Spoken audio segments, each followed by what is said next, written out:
Hello students, welcome to our class. In today's lecture, we are going to start the chapter number 3, that is data handling. So data means information, and handling means how to organization of data. Okay, so related to this topic, that is data handling, in the previous class you have learned several kinds of data. You have learned the collection of data, how tabulation of data, and you have also learned how to put the data in the form of bar graphs. Okay, so in the previous classes you have learned that collection of data, tabulation of data means put the data in form of table, tabulation of data. Third, put how to put it into form of put it in the form of bar graphs.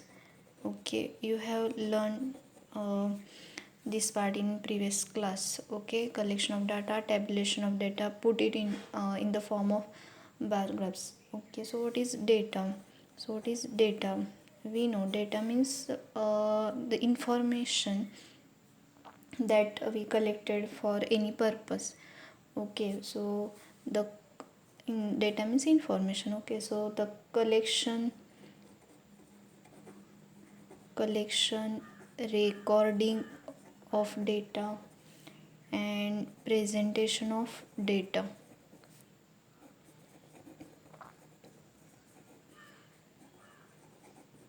The collection of data, recording, and presentation of data. Presentation means we have represent that data in tabular form. Okay, so the collection, recording, and presentation of data helps us to draw some inferences from the data. Okay, and also the collection of data helps us to organize some result. Okay, so you can observe the data from newspaper. Okay, you can observe some types of data from newspaper, magazines. Okay, so now if you can take particular data means suppose example, I will take some example. Marks of 5 students out of 10 in a particular test of maths. So we have information that first student got 7 marks out of 10, second got 8, third student got 6 marks, fourth student got 9 marks, and fifth student got 10 marks. So see, we have take example that we have information about the marks of 5 students out of 10 in a particular maths test. So this is called data. So we have information, we have collected information about the marks of 5 students in a particular test. Okay, so this is called data. Okay, take one more example as weekly absentees in a class. So see one more example, weekly absentees in a class. So I take two columns, day and absentee. Okay, so see, on Monday, Tuesday, Wednesday, Thursday, Friday, Saturday. So see, I have make here table. On Monday, one student is absent. I have shown that student by symbol. On Tuesday, 2 students were absent. On Wednesday, no students are absent.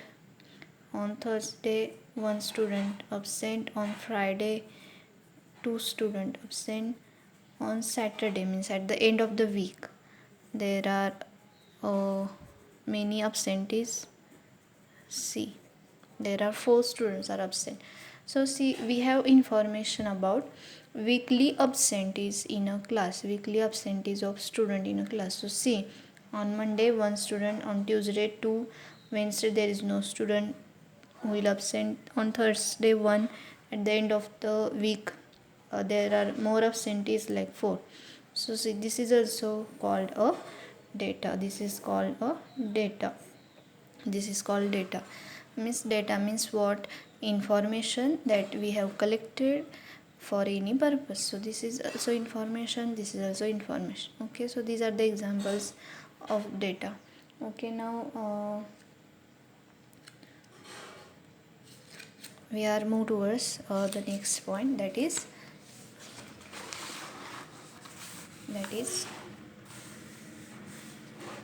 collection of data, collecting data.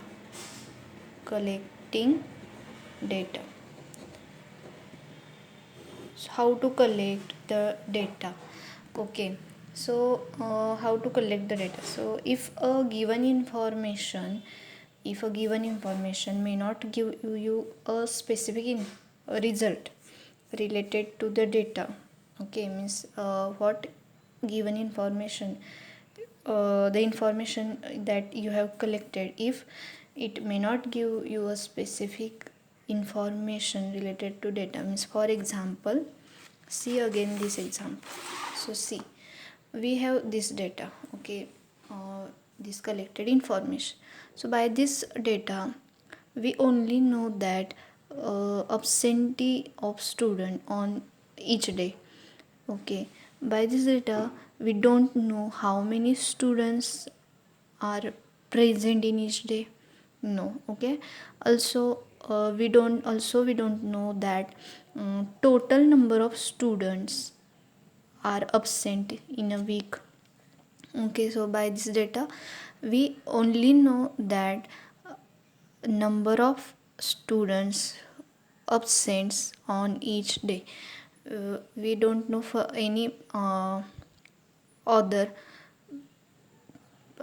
specific information from this data. So whenever we collect the data, so we have to, means we must know what would is used for, and what will we use for it, and also we need to collect the data keeping specific information in your mind.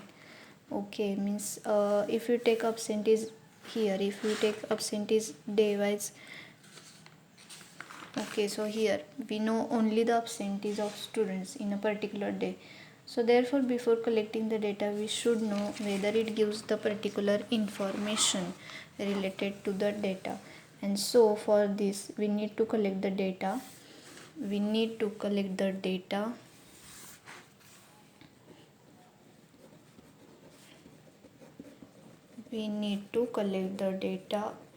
keeping specific information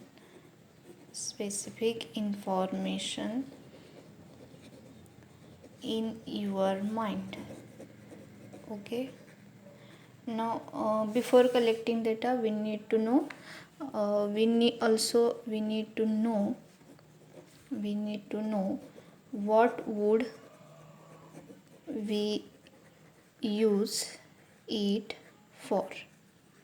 Okay, this is most important.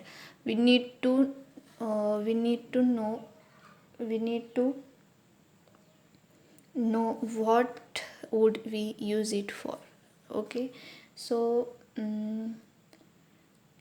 you can collect the data as like see, I will give some examples. You can collect the data of marks of students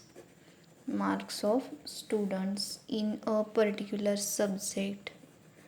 Okay, you can collect this data. Now second, you may collect the data like performance of team cricket team. Also you can collect the data of women literacy rate in a district or in a state. Okay. Also you can collect the data about the number of children's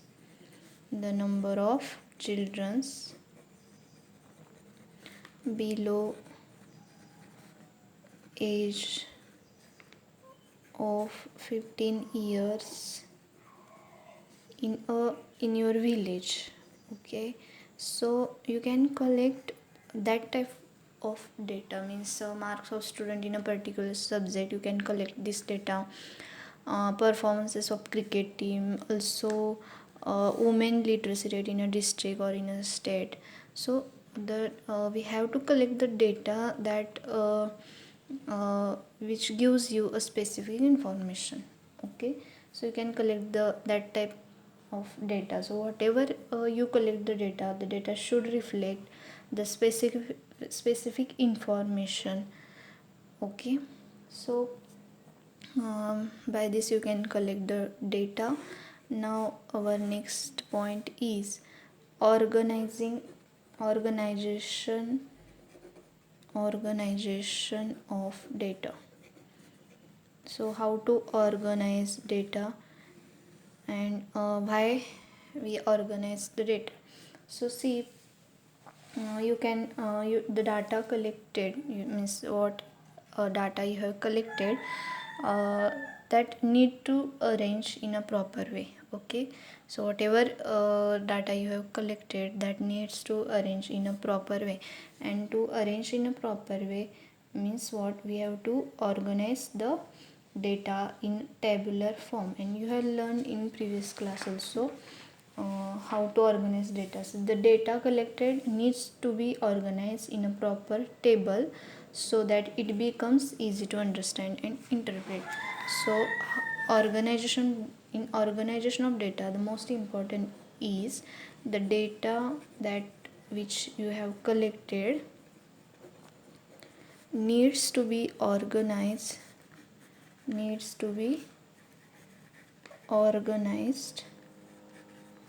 in a proper table, means in a tabular form, so that it becomes easy to understand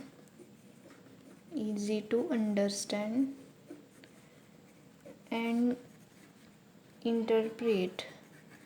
Okay, means what, whatever data we have collected, we have to organize the data in a tabular form. And if we can arrange the data in tabular form, we can easily understood that data, and also we can interpret some result from that data. Okay, so we have to organize data in a tabular form. So let us see with an example. I will take example as in a maths test.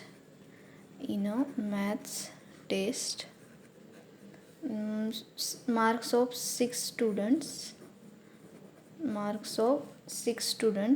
out of 50.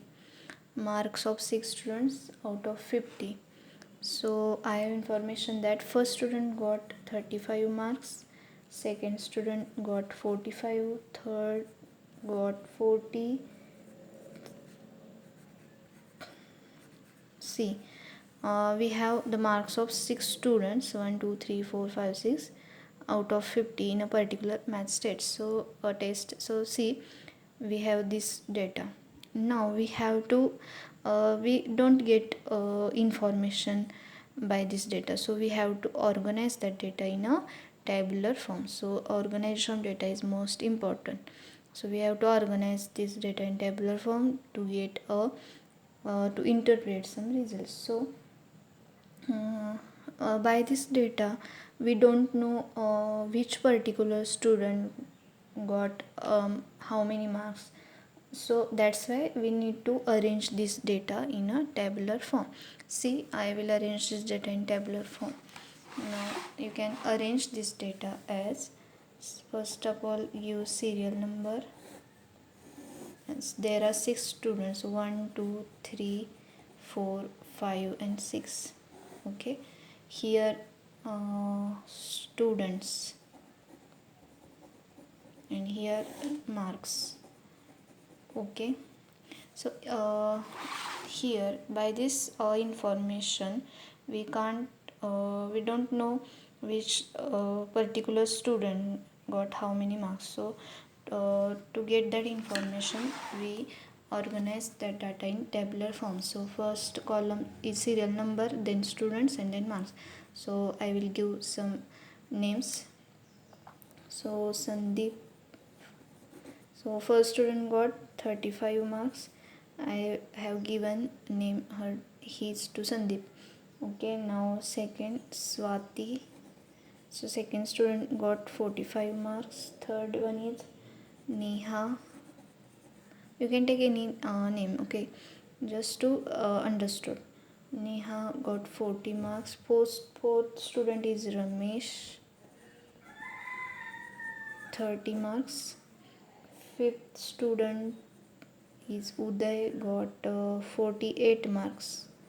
And sixth student is, suppose, Bhavna, and he got 38 marks. So see, if you can here we have arranged, organize this data in a tabular form. Now by this you can say that Sandeep got 35 marks, the student Swati got 45 marks.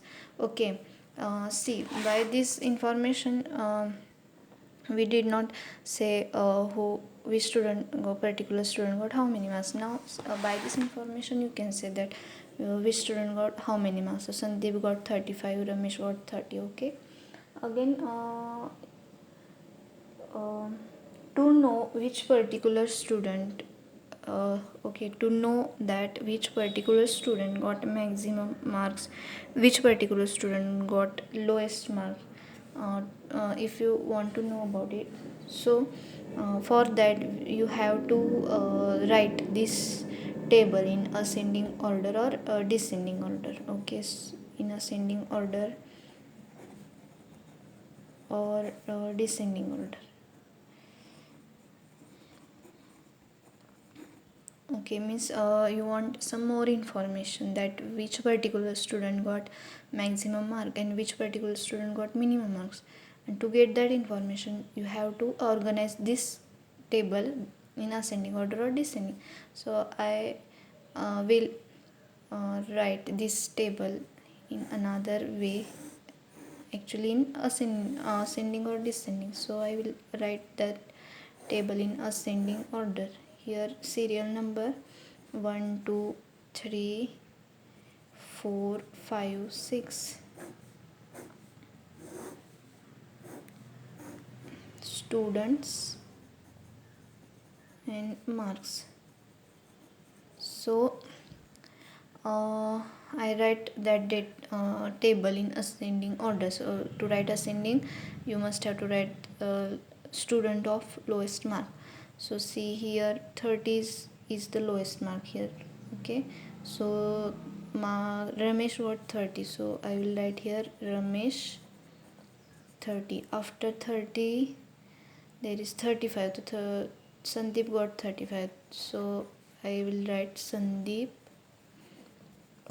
with his mark 35. After 35 there is 38, which is Bhavna 38.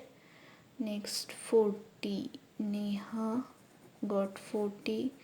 After that 45, Swati 45, and Uday 48. So see, we have arranged this data in ascending order. Okay, now see again by this data you can say that Ramesh is the student who has got lowest mark.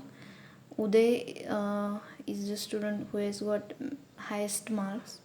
Okay, so means to get a proper information, to get specific information, we must need to organize the data in a proper table for easy to understand and interpret. Hence any data collected any data collected needs to be organized in a proper table for easy to understand and interpret.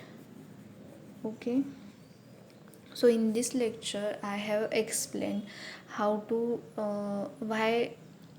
how to collect the data, what would we use it for.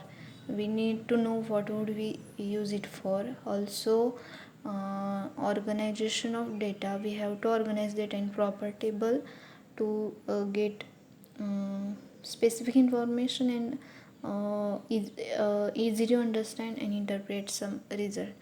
Okay, so you can see the on page number 59 of your textbook. On this page you have given one example. By this table you also know we also got the information about the organization of data. Okay, how to organize the data, how to organize data in a proper table. And they have given one activity there, that collect the weight of at least 20 children of your class, organize the data and answer the question. Okay, so activity on page number 59. So do that activity. Okay, thank you.